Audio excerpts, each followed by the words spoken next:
can I help you today? I'd like to check in for the 2 o'clock flight to Nairobi. Okay. Oh, that flight has been moved back to 2:45. Nothing major, just a weather delay that the plane experienced in Casablanca. May I have your name, please? Sure.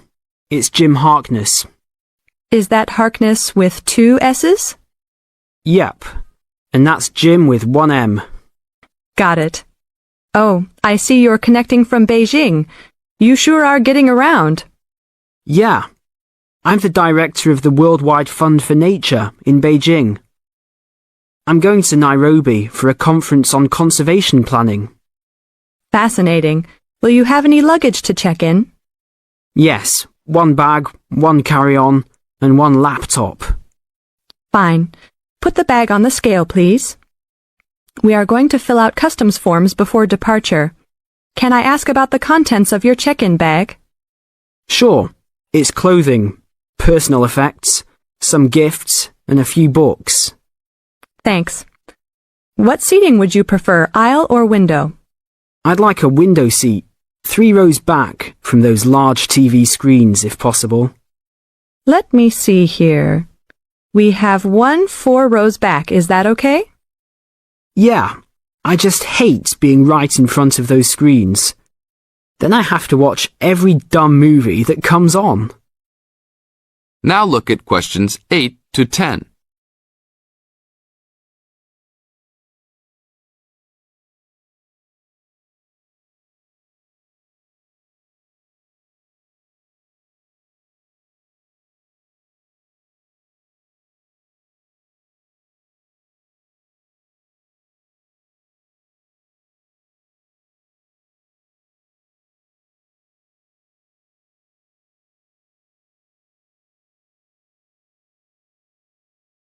As the talk continues, answer questions 8 to 10.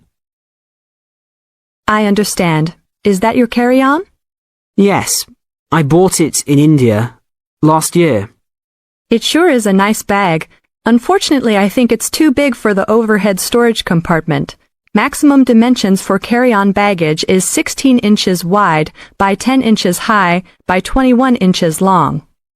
Oh, well, it's okay with width and length, but it's 12 inches high. Are you sure that it won't fit? I've squeezed it in before. No, I'm sorry. You'll have to check it in with an agent prior to boarding. All right, it's no big deal. One final thing. Do you have any DVDs that you purchased in China? Yes, I have my own music CDs. Okay, that's fine. We're not allowed to transport DVDs. We're working on controlling copyright regulations imposed by WTO. Sure, I understand. Is that everything? Yes, it is. You have a wonderful flight now. Thank you. That is the end of part 1. You now have half a minute to check your answers.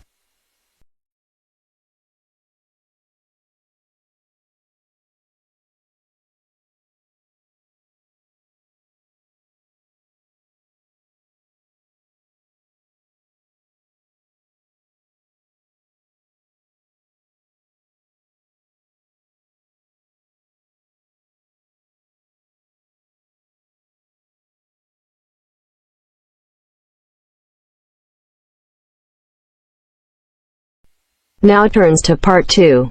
Part 2.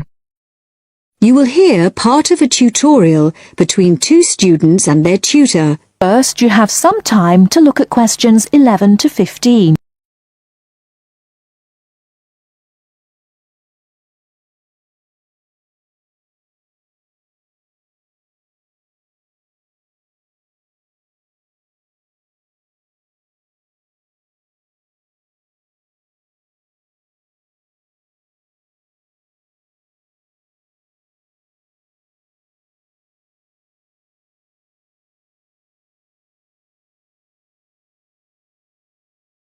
Now, listen carefully and answer questions 11 to 15.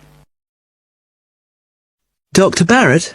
Sammy, come in. Is Irene with you? Yes. Good. Sit down. Right, we're looking at how far you've got with your research project since we last met. You decided to do a survey about computer facilities at the university, didn't you? That's right. We decided to investigate the university's open access centres, and in particular the computer facilities. Lots of the students are having trouble getting access to a computer when they need one, so we thought it would be a useful area to research. Good, fine.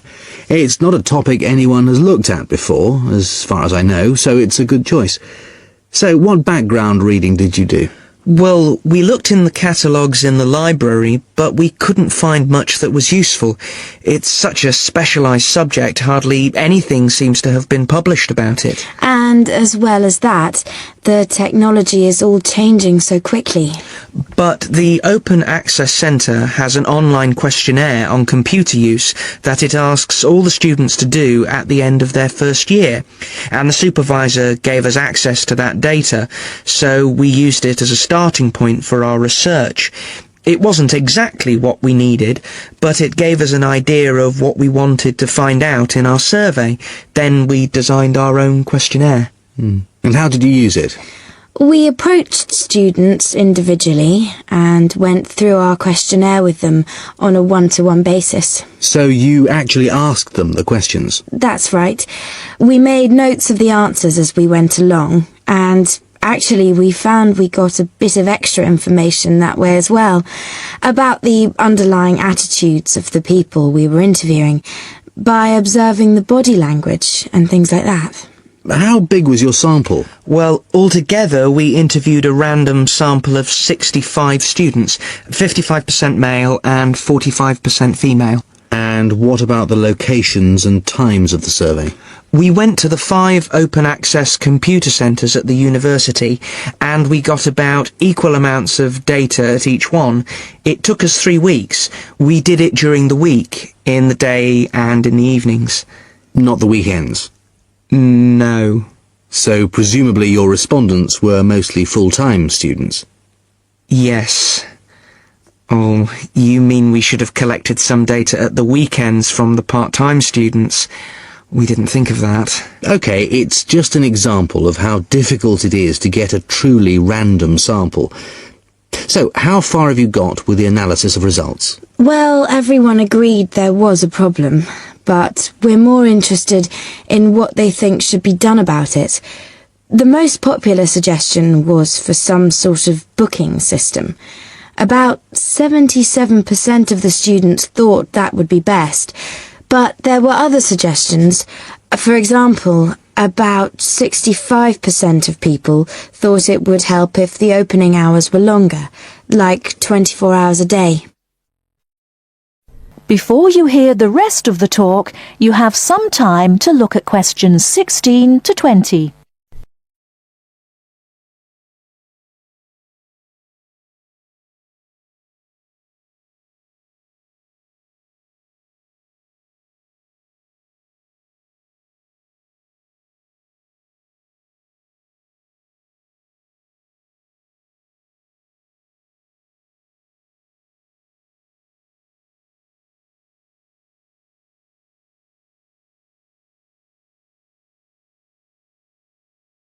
Now listen and answer questions 16 to 20.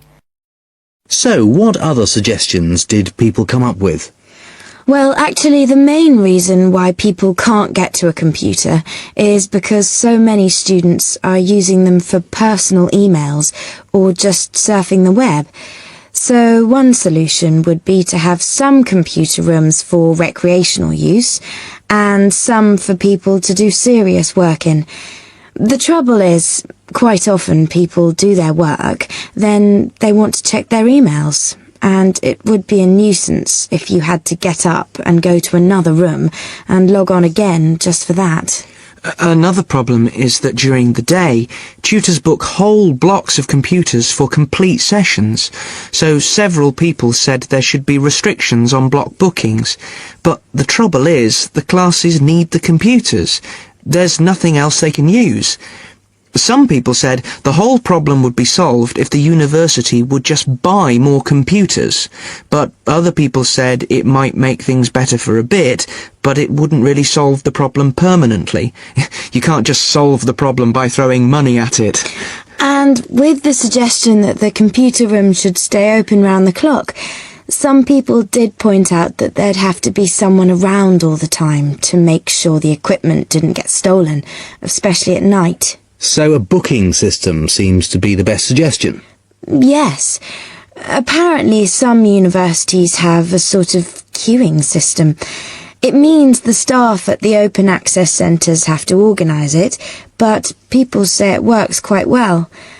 You go along, and if there isn't a computer free just then, you're given a numbered ticket, and then when your number is called out, you have the next available computer. Or it can be done electronically as well, but that's more complicated, and it isn't really necessary. Good. So, now let's discuss. That is the end of part 2. You now have half a minute to check your answers.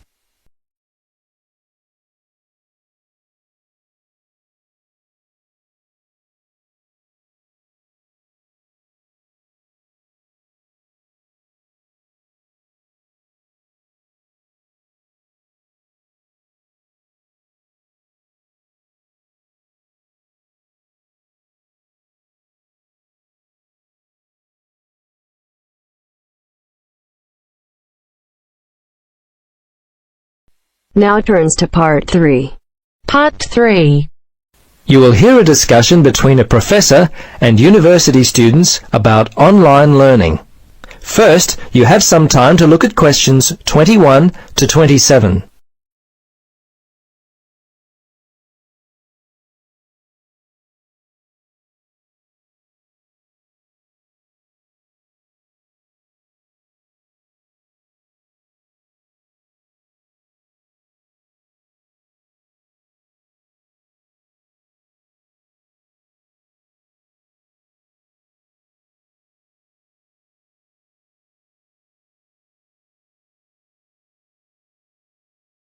Now, listen carefully and answer questions 21 to 27.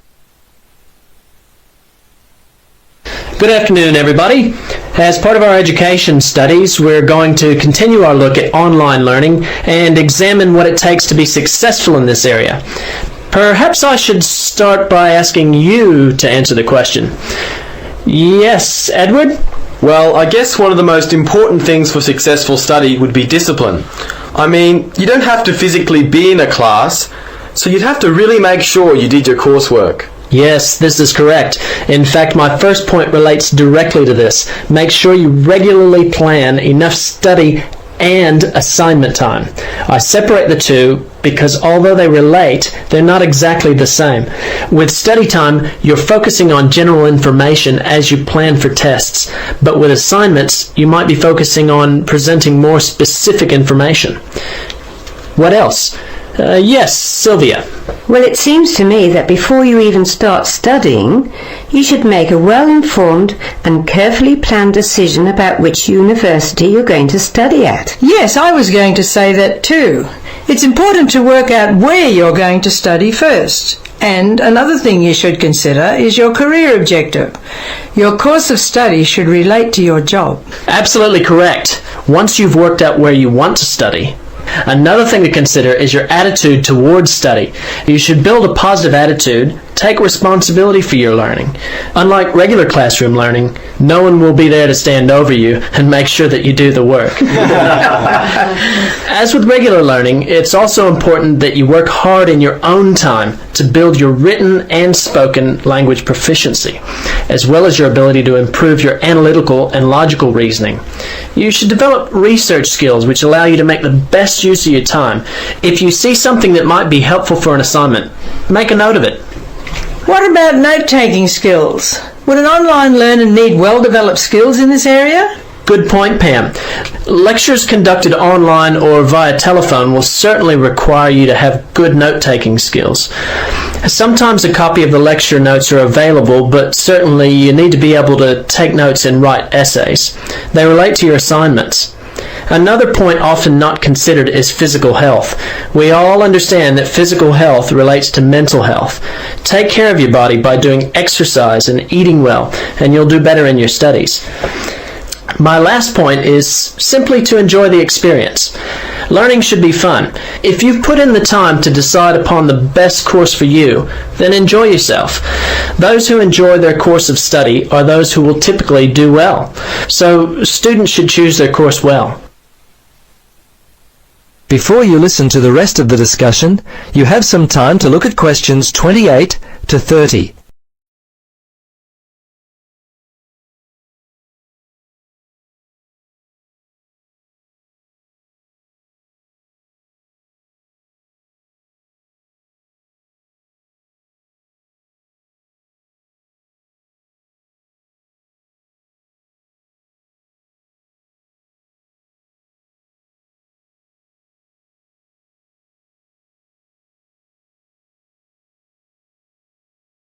Now listen carefully and answer questions 28 to 30. I'd now like to discuss the assignment for this part of our coursework. Firstly, the assignment is due in 3 weeks. I've reserved information for you at the library. Speak to Carol and tell her you're in the education class. She'll allow you access to the materials I've reserved. Professor, can we borrow them from the library? Some of them can be borrowed, but only overnight because other students may need to have access to them. You'll have to complete an overnight sign-out form. What about the length of the assignment? No less than 1,500 words, and please, no more than 2,000. What about the format? I want that double-spaced and in Arial 12-point font. If you have any other questions, remember to either call my office or you might like to email me. My email address is... That is the end of part 3. You now have half a minute to check your answers.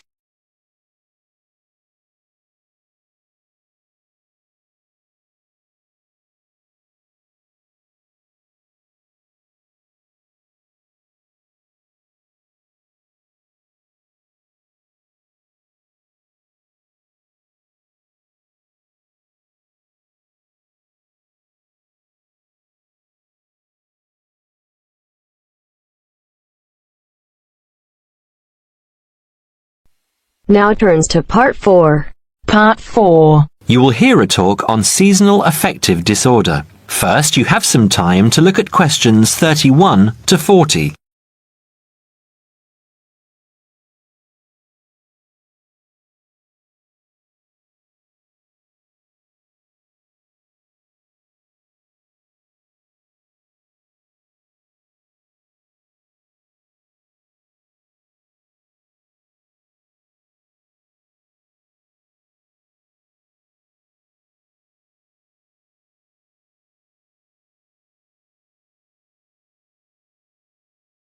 Now listen carefully and answer questions 31 to 40.